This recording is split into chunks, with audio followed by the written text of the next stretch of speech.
Hi, my name is Callie Dickey. I'm the Associate Director for Study Abroad at Butler University, and I'm here today to talk about the Study Abroad Visa Basics. Today on our agenda, we have a disclaimer, a "Do I need a visa?" question, countries that don't need a visa before departure, consulates and jurisdictions, typical visa requirements, need a notary, and questions or issues towards the end. First up, our disclaimer, the Center for Global Education is not a visa office and has not worked with every visa process. While we can try to help answer questions, the best source of information regarding a visa process is on the website of the consulate of your host country. First up, do I need a visa? Here is a link, so if you have any questions after this PowerPoint and would like to get these slides, please send me an email. There's a link here to the U.S. Department of State travel advisories. Each of these are country specific, so you can search for your host country and learn about the visa requirements for you to enter your country.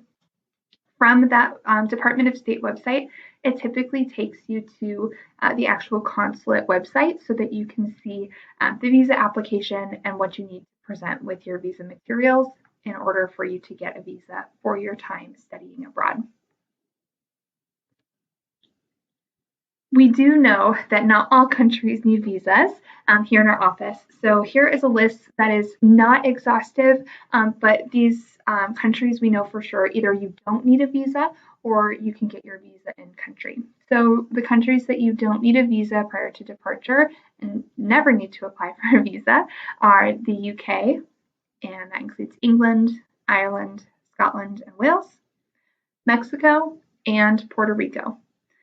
For those countries that you will do your visa process upon your arrival, those countries are Argentina and Germany. So, consulates and jurisdictions. These are really important because the consulate and the jurisdiction that you're in determine a lot of different things for you and how you go about your visa process. First up, what is a consulate? Consulates provide the same services and carry out the same official functions as an embassy. Consulates follow the lead of the ambassador in engaging local government, civil society, and other organizations to address mission priorities. There are typically multiple consulates across the United States for each of the host countries that you may go to. Some, there are only a couple of consulates across the US, and others, there's one in every state. What is a jurisdiction? The consular jurisdiction definition is that your visa will be processed through a particular consulate or government office within the US based on the state in which you reside. Some countries will consider you in their jurisdiction if your school, so Butler University, is in its jurisdiction. Many foreign governments enforce a consular jurisdiction requirement as a way to spread out their internal workload for the foreign visa application process. It's even possible for consulates to have varying visa requirements from one consular jurisdiction to another. So if you live, for example, according to this next slide here, if you live in the state of Indiana and you're going to Spain, your consulate is actually going to be within the Chicago jurisdiction, as this map shows here in the top right-hand side of the slide. This consulate in Chicago also services people all the way over to North Dakota, Kansas, Kentucky, all the way around. So that means that if your home is in the southeastern part of Kentucky and is a 7-8 hour drive from Chicago, you still have to make the trip up to Chicago, even if another consulate would technically be closer to you.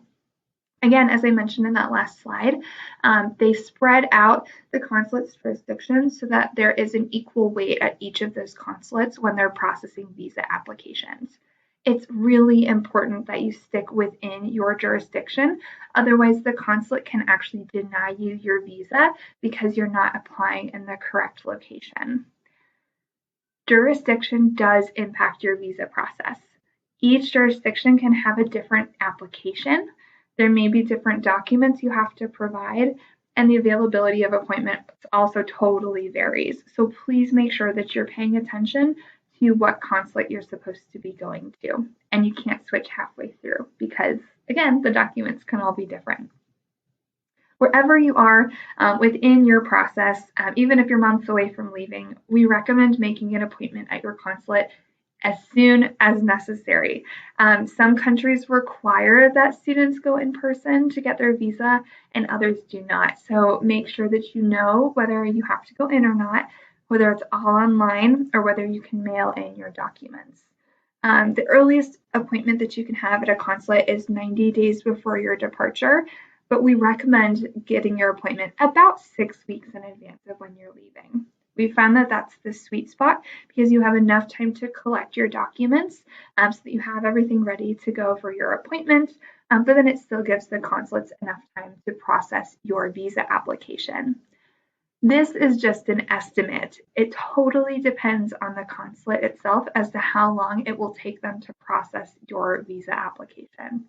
I know, for example, Switzerland right now is saying that the visa processing time for student visas is actually 10 weeks prior to your departure.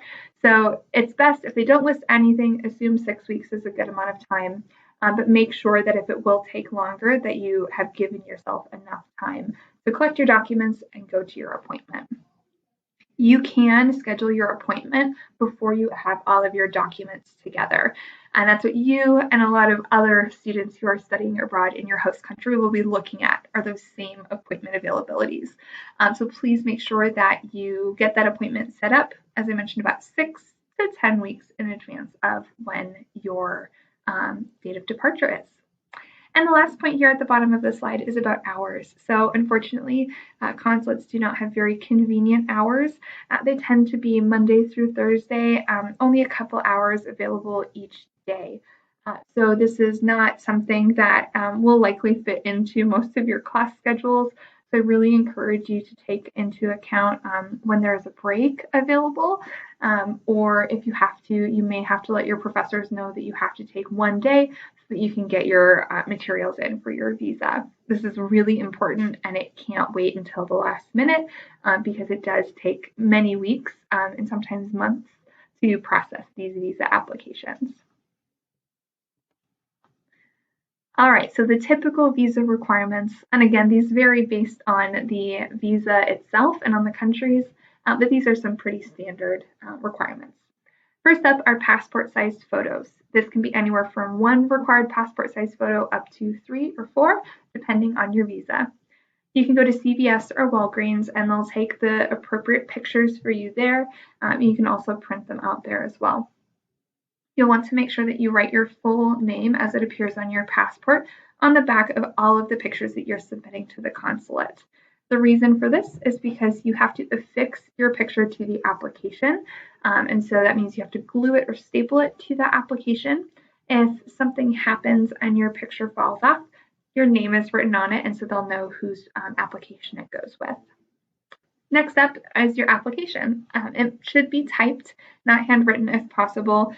Most of the visa applications actually tend to be PDF form where you're able to fill in the information necessary.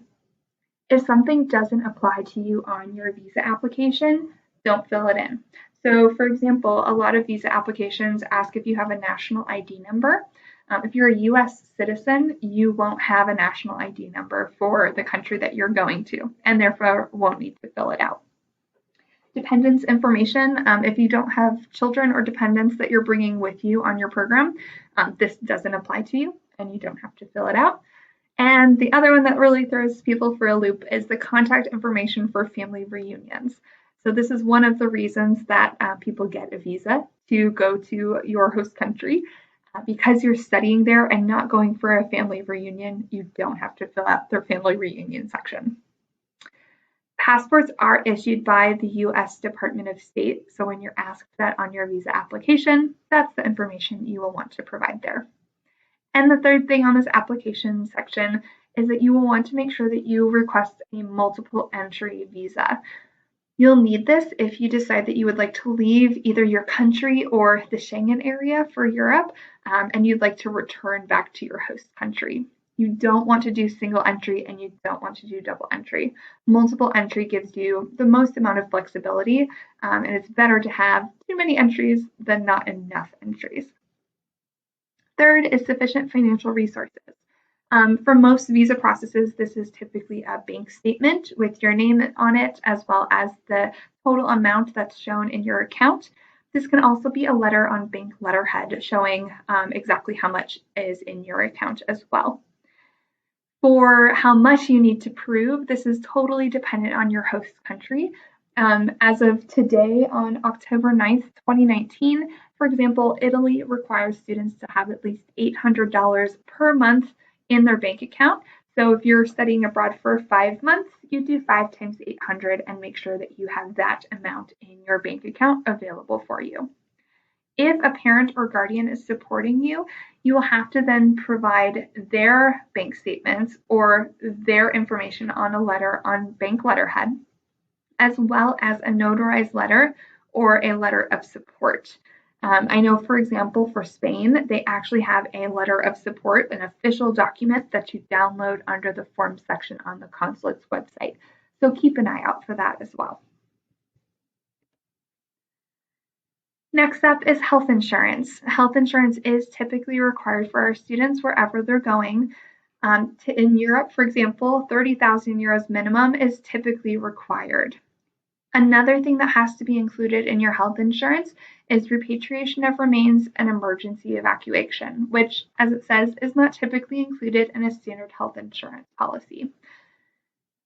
If you would like, the Butler Center for Global Education does have enough health insurance to cover that 30,000 euro minimum, as well as the repatriation of remains and emergency evacuation. We can write you a letter that proves this, and if you would like this, please send me an email, and my email address is listed there on that PowerPoint slide. This is sometimes enough for consulates, but not always. So I'm happy to let you know if you'll need to get additional insurance prior to your departure, depending on your country. Up next is a letter of acceptance / proof of lodging. Most letters of acceptance will include information on where you'll be staying. So if it doesn't include that, then you may need a separate letter from either your host university or from the provider that you're working with. Next up is a letter of enrollment, and this ensures that you're enrolled at Butler while you're abroad. So you're continuing to be a U.S. student who's only spending 1 semester overseas. If you need a letter of enrollment, I am happy to create that for you. You can send me an email, and again, my email address is listed on that slideshow. This letter of enrollment also typically proves that you're in good standing at the institution, that you're going to return to Butler to continue and complete your degree program here, as well as your name and your program name, and even perhaps the start and end dates of your program. Up next is FBI background check. Not everybody is required to do this. I know, for example, my students going to Chile are required to have an FBI background check. Sometimes statewide background checks are enough for this visa process. There's also a link on these slides as well for the FBI Identity History Summary checks. When you click on that link to the FBI site, you'll see that there's an electronic application process, and you'll mail in a copy of your fingerprints. This takes a lot less time than the standard application where you had to mail everything in. So you definitely want to go electronic if you have to do an FBI background check. Most of the time, an FBI background check is only required if your program is over 180 days. Up next is a flight e-ticket, not just an itinerary. So if your visa application process requires proof that of your arrival as well as your departure from your host country, you'll want to make sure that it actually has an e-ticket number. This proves to the consulate that you have actually purchased your ticket. An itinerary is something that can be found and printed off for any flight option. So the e-ticket component just proves that that has already been prepaid. You'll need a copy of your state ID or driver's license to prove your residency, as well as your Butler University student ID to prove that you are a student. In some of the cases where you can actually go to the consulate that Butler's jurisdiction is under, you'll also want to make sure that you provide the Butler ID to prove that you go to school in Indiana. Passport. Of course, they're going to be affixing this visa within your passport, so you will have to submit your actual passport book to the consulate in order for them to make that happen. You'll also want to make sure that you have at least one, if not more than one, copies of your passport to also give with all of your visa documentation. A return envelope, if necessary. If you are dropping off your visa application and your passport to a consulate and they're able to mail it back to you, you will want to make sure that you have a pre-addressed, prepaid envelope that you can give them so that they just have to dump your completed passport and visa into that envelope to have it sent back to you. In other cases, you can also go and pick up your visa from the consulate in person.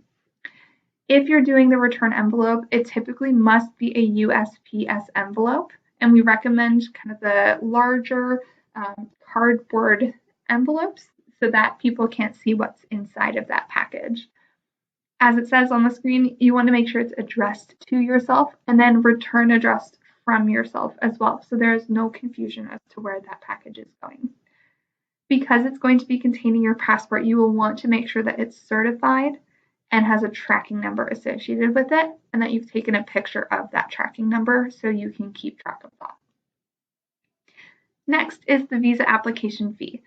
Most of the time, consulates will not accept credit cards, personal checks, or cash.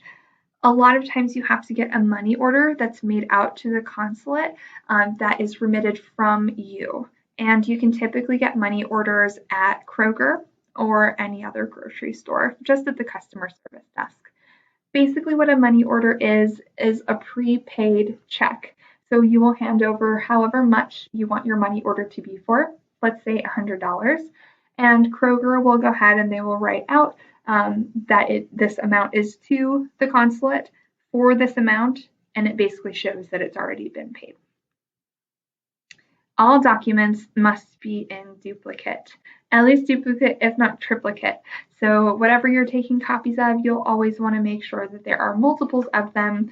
It's better to have too many copies than not enough copies, or more information than necessary than not enough information necessary, to make sure that your appointment goes smoothly. If you need a notary, we do have two notaries available here in Jordan Hall. The first is Joanne Weber, and she's in Jordan Hall 112. The other is Monica Strigeri, and she's located in Jordan Hall 140. If you need something notarized, you do have to wait until you're in front of the notary to sign and date your document. That's what the notary does, is they confirm that you are who you say you are and that you match what your ID says, so that they know for sure it's you signing that document. All right, so if you have questions or issues about this whole process, my first bit of advice is to review the consulate's website again. Some of them may have an FAQs list, others may have a checklist for a student visa, so go back and make sure you double, triple check all the information on that website.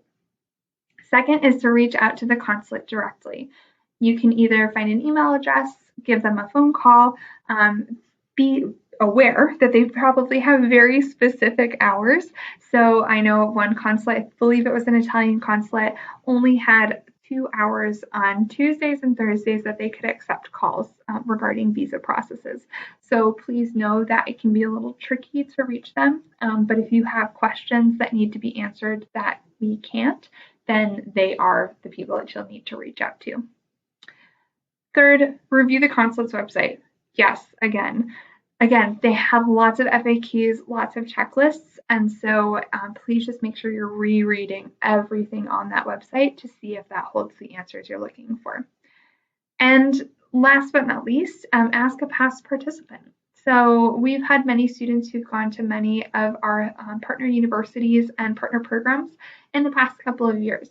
It's very likely that somebody who's gone to your host country is on campus, and you might be able to meet with them for a coffee or exchange some emails if you have some specific questions. These students will have gone through the process much more recently, and it would be your specific visa application process. so they can be a really helpful resource for you.